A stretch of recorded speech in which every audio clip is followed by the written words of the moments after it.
रात का समय था। कॉलेज हॉस्टल का गेट आधा खुला हुआ था। अंदर का माहौल शांत था, लेकिन बाहर की सड़क पर खंभों की हल्की हल्की लाइट टिमटिमा रही थी। उसी हॉस्टल में रहने वाली रिया अपनी किताब लेकर छत पर पढ़ रही थी। रिया एक छोटे कस्बे से पढ़ाई करने शहर आई थी। वो होशियार और मेहनती थी, लेकिन बहुत मासूम भी। हॉस्टल में अक्सर लड़कियां एक दूसरे के साथ रहती थीं, मगर उस रात सब जल्दी सो गई थी। रिया को भी कमरे में जाना था, लेकिन तभी उसका मोबाइल बजा। स्क्रीन पर एक अनजान नंबर दिखा। उसने कॉल उठाई। उधर से धीमी आवाज आई, रिया, मैं तुम्हें देख रहा हूं। रिया डर गई। उसने जल्दी से फोन काटा और चारों ओर देखा, लेकिन छत पर कोई नहीं था। दिल जोर जोर से धड़कने लगा। रिया डर के मारे अपने कमरे में भागी और दरवाजा बंद कर लिया। हॉस्टल की कॉरिडोर में पीली रोशनी जल रही थी। उसने अपने कमरे की खिड़की से बाहर झांका। दूर गली में एक लड़का खड़ा दिखाई दिया। चेहरा साफ नहीं दिख रहा था, लेकिन वो लगातार हॉस्टल की ओर देख रहा था। रिया ने तुरंत वार्डन को फोन किया, लेकिन फोन नहीं उठा। हॉस्टल का सिक्योरिटी गार्ड भी गायब था।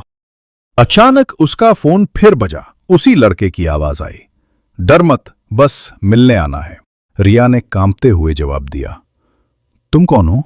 आवाज आई, कल क्लास में बगल में बैठा था, याद आया? रिया को तुरंत पहचान हो गई। वो विवेक था, क्लास का लड़का जो कई बार उसे घूरा करता था। रिया को लगा कि ये तो सीधी सीधी छेड़खानी और धमकी है। उसने हिम्मत करके वार्डन के कमरे की ओर जाने का सोचा। रात के 11 बज चुके थे। कॉरिडोर में कदमों की आहट गूंज रही थी। अचानक पीछे से किसी ने दरवाजे पर थपकी दी। रिया, बाहर आओ, मुझे तुमसे बात करनी है। रिया के होश उड़ गए।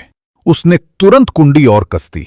उसकी रूममेट नींद से उठी और पूछा, क्या हुआ? रिया ने सब बताया। तभी मोबाइल पर मैसेज आया, अगर बाहर नहीं आई तो मैं अंदर आ जाऊंगा। दोनों लड़कियां सिहर गईं। हॉस्टल का माहौल डरावना लगने लगा। रिया ने तुरंत 112 पर पुलिस को कॉल किया। थोड़ी देर बाद दूसरी तरफ से महिला आवाज आई, यहां से बोल रही हूं, इंस्पेक्टर अंजलि, घबराओ मत, मैं आ रही हूं। रिया ने लोकेशन भेज दी, लेकिन डर अभी भी बना हुआ था। बाहर से खिड़की पर हल्की आहट सुनाई दी, जैसे कोई पत्थर मार रहा हो। रिया ने पर्दे हटाए तो खिड़की पर विवेक का चेहरा दिखा। वो मुस्कुरा रहा था। उसने हाथ में चाकू दिखाया और इशारा किया कि चुप रहो। रिया चीखने लगी। हॉस्टल की कुछ और लड़कियां भी बाहर आ गईं, लेकिन विवेक तुरंत अंधेरे में गायब हो गया। करीब आधे घंटे बाद पुलिस जीप हॉस्टल के बाहर रुकी। उसमें से उतरी इंस्पेक्टर अंजलि। लंबी कदकाठी, चेहरे पर सख्ती और आंखों में आत्मविश्वास। वो अंदर आईं और सीधा रिया के कमरे में पहुंची। रिया रोते हुए बोली, मैडम, वो मुझे धमका रहा था, चाकू भी दिखाया। अंजलि ने गंभीर आवाज में कहा, तुम घबराओ मत, एफआईआर लिखो। जब तक तुम लिखोगी नहीं, ये लोग और हिम्मत करेंगे।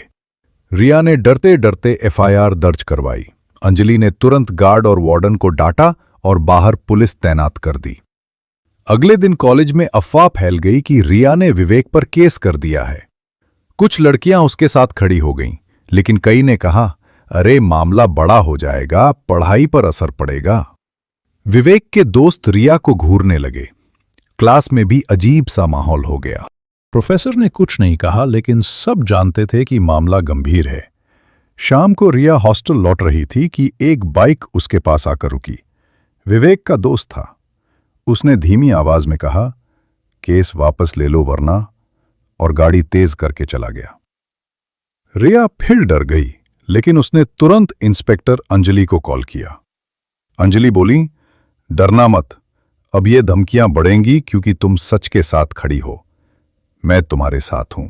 उसी रात पुलिस ने विवेक को पकड़ने की कोशिश की, लेकिन वो पहले से ही गायब था, जैसे किसी ने उसे सूचना दे दी हो। अंजलि को शक हुआ कि कॉलेज के अंदर से ही कोई उसे मदद कर रहा है। उन्होंने चुपचाप एक टीम बनाई और विवेक की कॉल रिकॉर्डिंग ट्रैक करनी शुरू की। कॉल रिकॉर्डिंग से पता चला कि विवेक सिर्फ अकेला नहीं था, उसके साथ 2 और लड़के जुड़े थे जो हॉस्टल के बाहर घूमते रहते थे। उनका इरादा सिर्फ रिया को परेशान करना नहीं था, बल्कि उसका वीडियो बनाकर ब्लैकमेल करना था। अंजलि को अब असली खेल समझ आया। उन्होंने एक चाल चली। रिया से कहा गया कि वो उसी जगह खड़ी हो जहां अक्सर विवेक आता था, लेकिन इस बार छुपे कैमरे और पुलिस तैनात थी। रात को योजना के मुताबिक रिया हॉस्टल के गेट के पास खड़ी हुई। दिल धक धक कर रहा था। तभी विवेक और उसके दो साथी बाइक से आए। उन्होंने रिया को देखकर गंदी बातें शुरू की। विवेक ने कहा, देखो, एफआईआर करके भी तुम अकेली हो, कोई कुछ नहीं बिगाड़ सकता। जैसे ही उसने आगे कदम बढ़ाया, अचानक पीछे से पुलिस निकली। अंजलि ने जोर से कहा, हाथ ऊपर। तीनों घबराकर भागने लगे, लेकिन पुलिस ने घेर लिया। थोड़ी देर की भागदौड़ के बाद तीनों को पकड़ लिया गया। थाने में पूछताछ हुई। शुरू में तीनों ने कहा, हमने कुछ नहीं किया, लेकिन जब अंजलि ने मोबाइल से कॉल रिकॉर्डिंग और मैसेज दिखाए तो उनके चेहरे उतर गए। विवेक ने गुस्से में कहा, मैं अमीर हूं, मेरा कोई कुछ नहीं बिगाड़ सकता। अंजलि ने ठंडी आवाज में कहा, कानून सबके लिए बराबर है। एफआईआर के आधार पर उन पर गंभीर धाराएं लगाई गईं। लेकिन मामला यही नहीं रुका। विवेक के पिता एक बड़े व्यापारी थे। उन्होंने अपने वकील के जरिए दबाव डाला। कॉलेज प्रबंधन पर भी दबाव आया कि रिया केस वापस ले। हॉस्टल की वार्डन ने रिया से कहा, बेटी, पढ़ाई का नुकसान होगा, छोड़ दो। रिया का मन डोलने लगा, पर तभी इंस्पेक्टर अंजलि उससे मिलने आई। उन्होंने कहा, अगर तुम अब पीछे हटोगी तो कल किसी और लड़की की बारी होगी, हिम्मत रखो। रिया की आंखों में आंसू आ गए, लेकिन उसने कहा, मैडम, मैं केस नहीं छोड़ूंगी। केस कोर्ट में पहुंचा। विवेक के वकील ने पूरी कोशिश की कि मामला कमजोर लगे। उन्होंने कहा, यह सब आपसी मनमुटाव है। गवाह मुकरने लगे, लेकिन अंजलि ने हार नहीं मानी। उन्होंने गुप्त कैमरे से पकड़ा गया पूरा वीडियो कोर्ट में दिखाया। उसमें साफ दिख रहा था कि विवेक और उसके दोस्त रिया को डराने आए थे। कोर्ट में सन्नाटा छा गया। विवेक का चेहरा उतर गया। उसके वकील ने कोशिश की बचाव की, लेकिन कोई फायदा नहीं हुआ। मीडिया ने भी इस केस को उठाया। अब पूरा शहर कहने लगा, लड़की अकेली नहीं है, उसके साथ कानून है। रिया की हिम्मत अब और मजबूत हो चुकी थी। कोर्ट ने आदेश दिया कि विवेक और उसके दोनों दोस्तों को तुरंत जेल भेजा जाए। साथ ही कॉलेज प्रबंधन को भी नोटिस भेजा कि हॉस्टल की सुरक्षा क्यों ढीली थी। अंजलि ने राहत की सांस ली।